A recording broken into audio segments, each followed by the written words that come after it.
Welcome to the Find Your Leadership Confidence podcast with Vicki Noethling. You are about to discover impactful lessons that help you grow as an individual, grow your confidence, and find the positive and good within you, so you powerfully and authentically become the best version of yourself.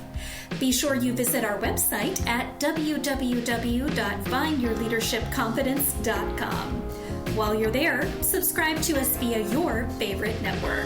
Now tune in, get ready, and enjoy the journey of emerging as a leader of exception in the 21st century. Welcome, everyone, to the Find Your Leadership Confidence podcast. I'm your host, Vicki Noethling, coming to you from Roswell, Georgia. The goal of this podcast is to bring topics and guests that will empower you to become that confident leader and take your business and your life to the next level. Today, I am very excited to have with me Dana Earhart, and let me tell you a little bit about her.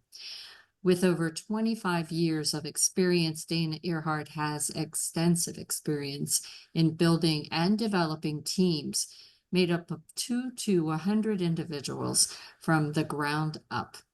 With a wealth of knowledge, she has successfully mentored hundreds in a variety of leadership positions. She has a proven record of delivering results for her clients, having assisted them in doubling their revenue within 60 days, tripling it within 90 days, and adding multiple six figures to the bottom line, all while reducing the number of hours working in the business. All right, you're all listening now, aren't you? Her extensive real-world experience paired with ongoing training enables her to provide a shortcut to high 6 and 7+ figure success. So get ready, get those pens and papers. Today we're going to talk about unlock your multi-million-dollar CEO blueprint. Please join me in welcoming Dana. So excited to have you share all your wisdom with the audience today. Thank you. I am thrilled to be here, and it is always my goal to leave listeners with at least one golden nugget, if not more, that they can be immediately implementing in their business or their life. So we start out with 2 easy questions always. The first question is just to tell everybody, what part of the country do you live in? Where do you call home right now? Right now is Henderson, Nevada, just right outside of Las Vegas. Moved out here from Philadelphia thinking it would be a 2-year adventure, and that was 25 years ago. So I have definitely made the desert my home now. Yes. Well, I know Philadelphia is one of the most humid places in the summertime, but you have that dry heat now. Yes. That bakes. I remember I went to Phoenix one year for work, and I packed my little 3 days of clothes, but I went straight to the office. And whenever I got to the hotel, my clothes were a wrinkled mess. It does happen. So yeah, there is that heat there. But I graduated from the University of Phoenix, and I think it was like 113 for the graduation day, but thankfully it was inside their stadium. Yes. Well, and you have to know a little bit about humidity where you're at now as well. Yes. And fortunately, we're not as close to the ocean, whereas my city over there, Savannah, they get the humidity big time too. Oh. And the no seamies. All right. So the second easy question is, we talked about all these wonderful things you've accomplished, the goals you've met, and how you help so many people. But I love always for you to share your journey so that you can explain the turning points in your life that really led to inform what you do today, that built the passion of your why, and maybe outline some of those missteps or obstacles you had to overcome, just so that the world sees that it isn't a straight line, that we do have to work hard to get to where we get, but it's all worth it in the end. Absolutely. And it was quite a journey. And then I'll go by decades, so it'll go fairly quick. But Mhm. really, my 20s was all about I wanted to be that independent female executive climbing the corporate ladder, the husband, kids, family, that was going to happen later. But my 20s, I was really focused on climbing the corporate ladder, learning as much as I could from a business perspective and advancing my career. And I was very successful at that. And then there were three things that happened. The first was I lived here in Nevada and had a client in New York, and I was flying out to Manhattan on September 9th of 2001. Oh, And I wow. spent the 9th and 10th in New York City, and I was boarding a plane the morning of the 11th to come back Oh home. my gosh. And so obviously that day, any of us that were alive then, that's a day that we will never forget. Yeah. And a couple months after that, I turned 30, and a couple months after that was my first time in the emergency room and cardiologist office with chest pains at the age of 30. And I was Wow. very fortunate. It was not my heart, it was stress and anxiety. Because Mm-hmm. while I was climbing that corporate ladder, I forgot about balance. I forgot about creating a life outside of the office. Mm-hmm.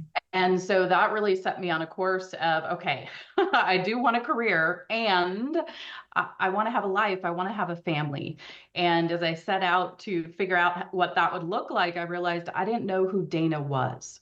I didn't know who Dana was outside of the office. And so my 30s was really exploring personal growth and development. I got involved with a leadership seminar company, did 6 levels of leadership courses, just really kind of drank the Kool-Aid, was learning as much as I could about the world of personal growth and development, which I hadn't really known prior to that. Mm-hmm. And then I say that I made it to my 40s when I realized that you can create success in the office and outside of the office. And also during that time, I became a mom 2 months before I turned 40. And I think that was probably also a very big turning point for all the obvious reasons, but more personally was I didn't want to be a consultant traveling the United States and London anymore. I didn't want to be hitting the airport 2, 3, 4 trips a month. I wanted to be home with my son. Mm-hmm. And so it really became a time of thinking about how do I recreate myself? How do I take my skills, take the leadership, strategic planning, operations skill set that I had really grown, along with now my newfound passion of personal growth and development and really taking ownership of the life we create. How do I blend those? And it's from that question and Mm-hmm. from those steps that my current business was born. So, with a toddler in tow, I left the corporate world and I launched Dana Earhart Consulting 12 years ago this past February. And my son is 13. So, yes, he definitely was a toddler in tow at the time. But I really am so grateful for that opportunity because of the flexibility it gave me. Not just that I wasn't having to travel so much, it was that I got to really build a business that supported the life I wanted. Yeah. And Mm-hmm. that is the underlining movement. I think I'm really here to help other business owners and CEOs master as well. To sometimes, pull, just like the bow and arrow, in order to move forward, you have to pull yourself back. And sometimes that means pausing and reevaluating what is the life you want to be building for today and for your future, and what tweaks are necessary in the business in order to ensure that you have that opportunity. And that's what I love doing with my clients. And I think that's a key point.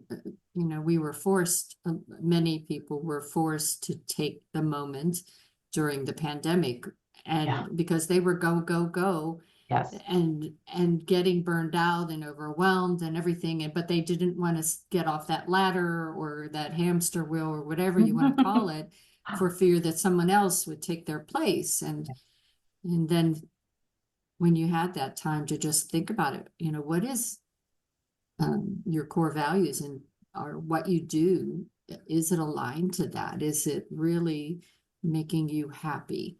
Mm-hmm.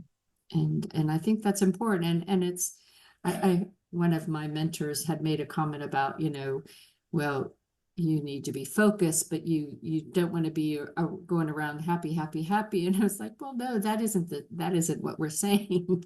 Right. But you need to be happy in the skin that you're in, and happy with the job that you do, and feel that there's you're accomplishing a purpose, and that brings happiness, not necessarily being just giddy happy, not a thought in the world.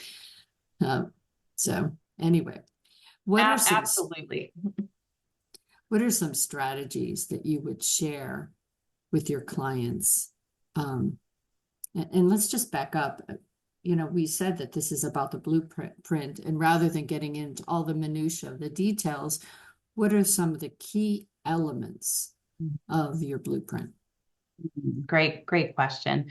And I think what we were just touching on is really the foundation. And it's really starting with clarity around the vision, around what you want to be creating, both in the short term and the long term. So what is it you want to be creating and experiencing this year? And where are you headed over the next 3, 5, 10 years? Because certainly in the 10-year vision, there's a number of clients I work with now, they know they want an exit plan, whether it's to hand off the business to another family member or an existing team member, or that they want to be positioned to sell. And so it's really just the awareness on what is that short and long-term vision, and then evaluating the gap in between where you are now and where you want to get to.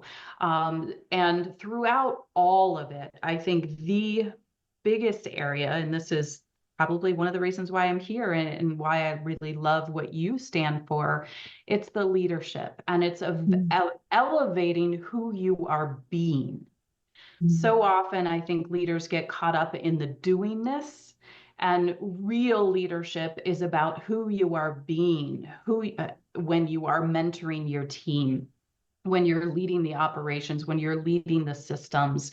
It is really about ensuring that you're leaving people better than you found them. Every single day, even in the trying days, the challenging conversations. It's really how can you evolve to be a better person today than you were yesterday, and better yet, tomorrow than you were today.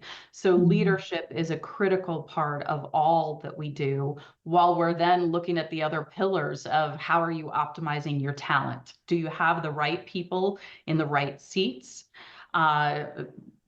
That always makes me think of good to great. But really evaluating the talent and seeing where there's gaps, how they can be filled with existing team members, and perhaps where you need to be hiring and adding to the team. It's looking at the systems and really streamlining those systems to be able to remove mistakes, remove any obstacles, so that you're working at optimum capacity.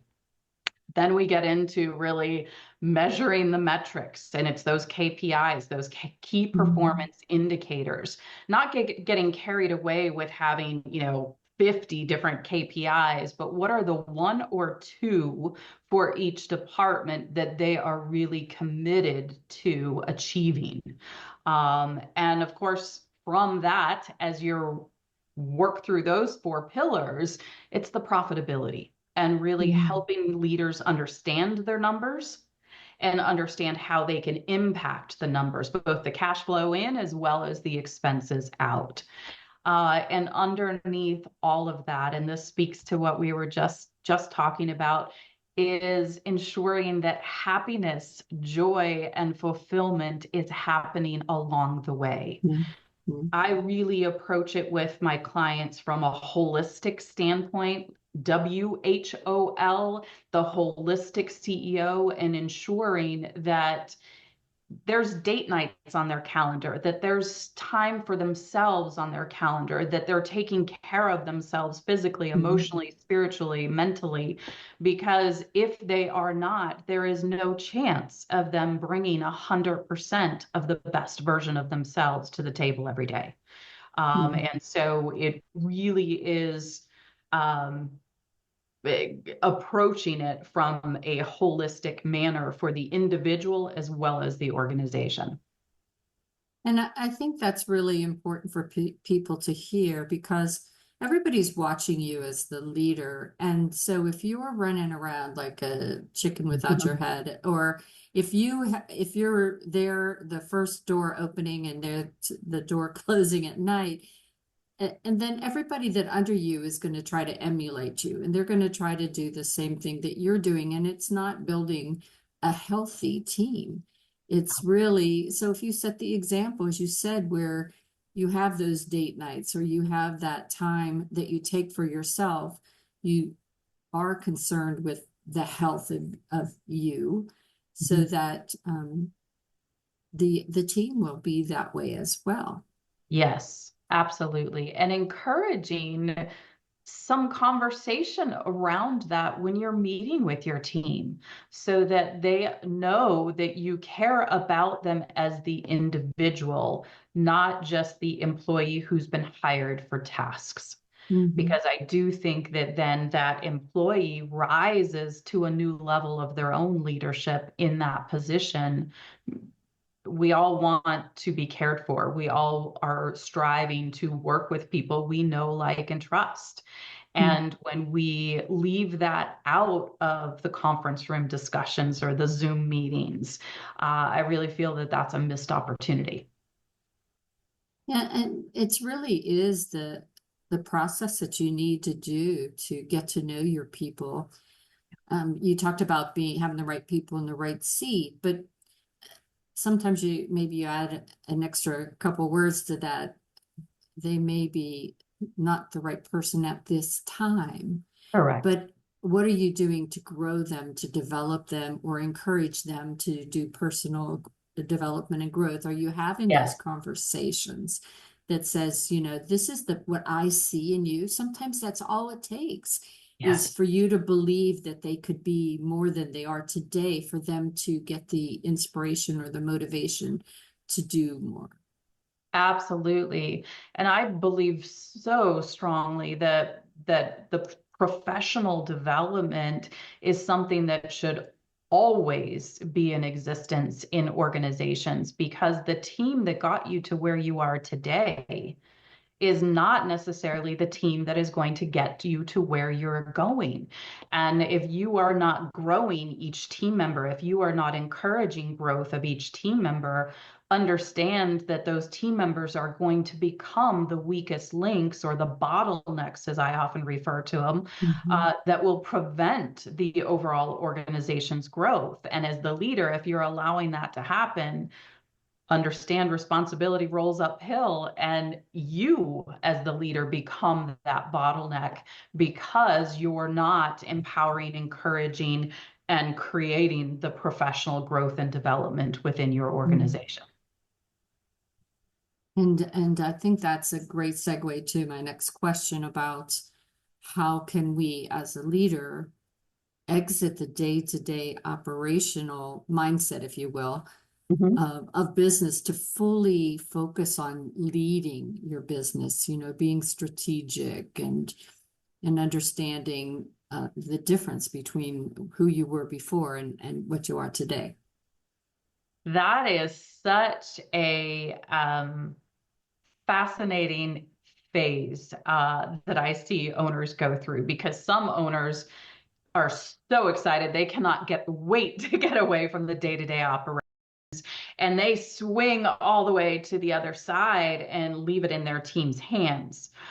sometimes they've swung so much that they forget that it's still their role to keep their finger on the pulse of the Yeah. organization and create the right conversations, the right meeting cadence, the right reports to ensure that the Mhm. finger on the pulse stays in place. And then I have other owners that they started this business because they love doing what they do when they're in their respective field of whatever it is. And so sometimes it's them not wanting to fully let go because of that reason. They really like that aspect.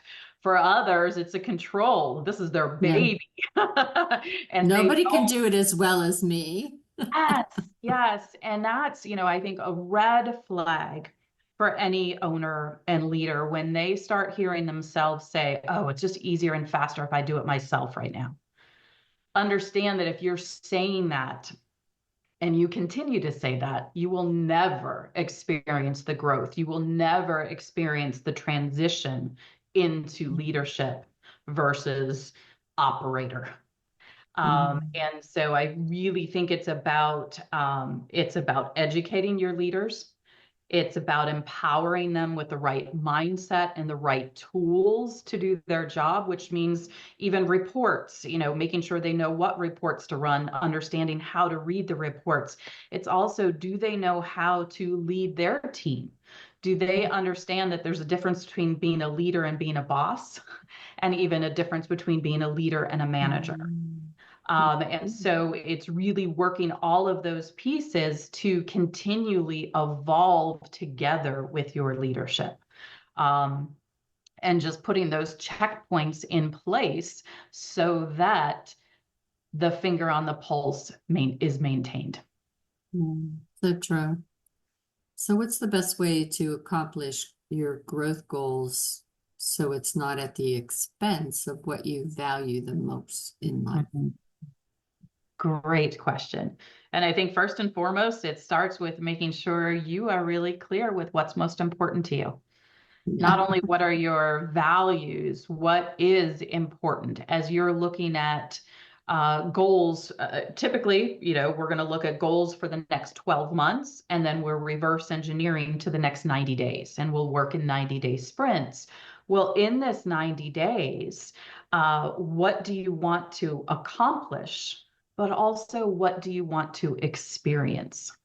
Mhm. And I think that is so important. And then I am a big proponent of taking that 90-day plan to then create 12 to 13 weeks Mhm. so that you're starting every week knowing what you want to celebrate come Friday afternoon. Mhm. And that's a combination, of course, of what you want to celebrate in the business. It's also what do you want to be celebrating personally as well? Mhm. Because the more happy, the more, and I'm not going to remember the statistics off the top of my head, but there have been studies done that show that the more happy and fulfilled an individual feels overall, Mhm. the more productive they show up at the office, the more effective they are in their role. And so that's, I think, the beauty of the snowball is don't work in the two silos of your personal life over here and the business over here. Right. You're one person. And when you're really living at an elevated level of happiness and fulfillment, you're going to lead differently. And Mhm. therefore, your team experiences you differently, and your work will typically reflect that. Absolutely.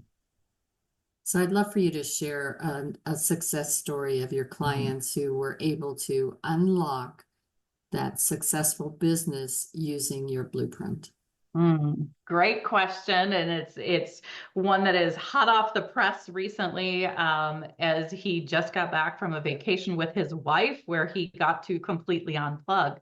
But it is a gentleman who we started working together last summer, and it was absolutely working 60, 70, sometimes more hours per week in the field, yet being the CEO, and certainly he'd be the first one to admit he was by far spending 90-95% of his job in the field, not sitting in that CEO seat. And He wasn't having date nights. He wasn't having time with his daughter at home. There weren't family outings, and he just felt exhausted. He felt like he was failing at home and he wasn't where he wanted to be in the business, even though they were a multi-seven-figure organization. It was happening at a cost, and at a cost Mhm. of time lost with his loved ones that he would never get back No, with his that's daughter at right. that age. And so it was putting together these steps of the blueprint. And, it doesn't happen overnight. It's 1 week at a time. It's what's one thing, and we literally started this way. Where can you put 1 hour in your schedule this first week that's for you? Whether you do that as exercise, whether you do that sitting there doing nothing, whether it is a date night with your wife or time with your daughter, just 1 hour. Start with 1 hour this week. And the joy and the pleasure and the beauty of that is that you get the positive effects of, if I plan something 6 days from now, I'm going to get the feel good vibes looking Mhm. forward to that for 6 days. I get to experience it. So I'm feeling the happiness and joy of that moment. And then you get the afterglow of that 1 hour. And so then the next week, it's what can we do to repeat that? Maybe it's 2 hours the next week. And it's not a perfect science. It's not a black and white world. However, it is about how can you evolve one day, 1 week, 1 month at a time to start putting in these new practices. And so here we are, Mhm. 8, 9 months later. He just took a 5-day vacation, completely unplugged, and his team handled it. Were there a few things that needed his attention when he got back? Yes. But also, what I teach in that is be thankful, because now that shows you where there's some kinks in the change that now you can tighten up the system so that the next time you go away, there's not something waiting on your desk for you. And That it was also what shows, sorry, go ahead. well, that was what was going through my mind because I have seen this in people that I've worked with where they take the time off finally, they finally go on vacation and then God, something happens and they say, see? Like, how do you keep them from saying, see? Right. And that's the thing, whether you're on vacation or not, understand that every time something goes wrong or every time there's a hiccup in the day-to-day operations, take it as an opportunity to learn, an opportunity to tighten your systems, to train your team, because that's just reflecting to you where there's room for tightening. And if it happens repeatedly, well, then it may be a different issue. However, the first time that things are happening are actually a gift for you to learn how to perfect your system and your team that much better. And I think it's also an opportunity for your team to take on that leadership role to say, okay, I'm not going to call the boss. I'm going to, as a team, we'll figure this out. We'll make it Yes. right. And that will cause them to grow as well. Absolutely. Empowerment is a beautiful thing. And most of the time, individuals, humanity will rise to the occasion of that empowerment. And when they don't, that also can lead you to a very good conversation of really letting them know that it's their choice and collectively deciding what's the best next step. For sure. So, what are the first steps that you would recommend for the audience to get on the right track? First steps, without sounding like a broken record, it's give yourself, 15, 30 minutes to really be thinking about what is it you want to be creating. How many months are left in the year? And what do you want to be celebrating December 31st? And then reverse engineer it to what does that mean that we want to be accomplishing in the next 30, 60, 90 days? And really start just mapping that out. I think when people fall into a state of overwhelm is usually an indication of lack of movement, lack of action. Because if you are in action, there is no room for being That's overwhelmed. true. That is so true. And so just be thinking about that one step at a time and 1 week at a time and ensuring that you're moving that needle forward. Some weeks it may feel like you only moved the needle forward an inch. Other weeks you're going to feel like you just sent the needle 50 yards forward, and be grateful for each step and understand that it's each step that brings you closer to that goal. Very true.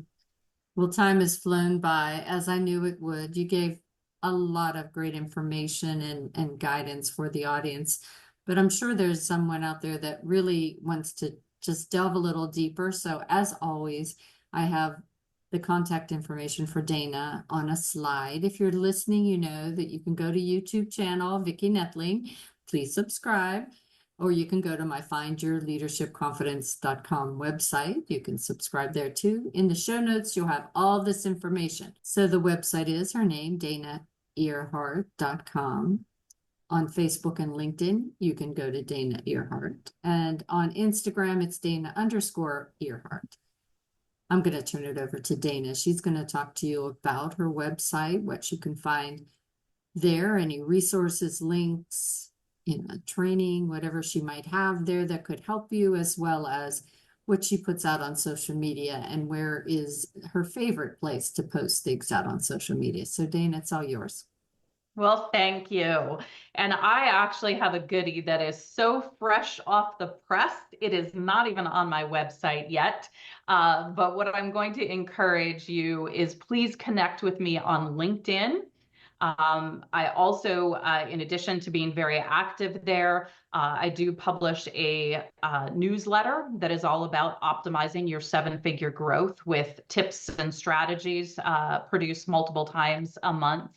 But my goodie for today that I'd really like to share with anyone interested is the CEO Toolkit. And it's a selection of my top resources on how to delegate more effectively, how to spend less time meeting, more time leading. So how to evaluate what meetings you should be in, what meetings you can empower your team to be in. And the third one is for those that are looking to get your SOPs, those standard operating procedures, documented so that the entire team is working off of set systems and processes. I have an SOP blueprint. So those are three. Actually, the fourth one is a time-saving hack. So all of those are in my CEO Toolkit. So if you connect with me on LinkedIn, please send me a private direct message. Just say CEO Toolkit, and I will get that resource right out to you. Fantastic. Dana, thank you so much again for being a great guest. I loved our conversation today. And I hope that the audience will take advantage of that toolkit. I think it's definitely one I will grab to be able to share with my audience. And as always, I say life is a journey, and it's up to you to enjoy the ride. This is Vicki Noethling, signing off. Thank you for tuning into the Find Your Leadership Confidence podcast with Vicki Noethling, where we share impactful lessons that help you grow as an individual, grow your confidence, and find the positive and good within you so you powerfully and authentically become the best version of yourself. Remember to visit our website at www.findyourleadershipconfidence.com and enjoy even more great episodes like this one. Again, while you're here, subscribe to us via your favorite network. We look forward to seeing you next time on the Find Your Leadership Confidence podcast.